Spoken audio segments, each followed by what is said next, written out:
हीअ एल्बम असां एतिरी कोशिशि कई आहे त जेके बि मुंहिंजी ज़िंदगी जा एल्बम आहिनि उन खां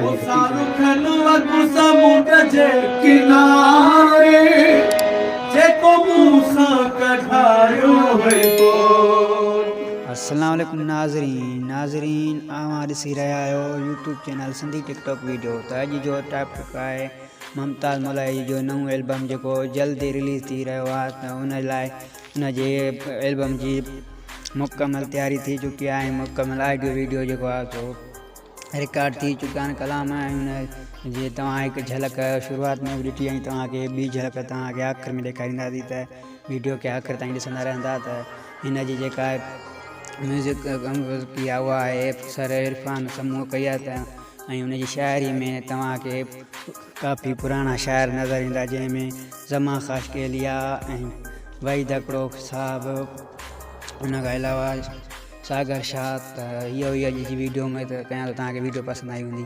थैंक यू वेरी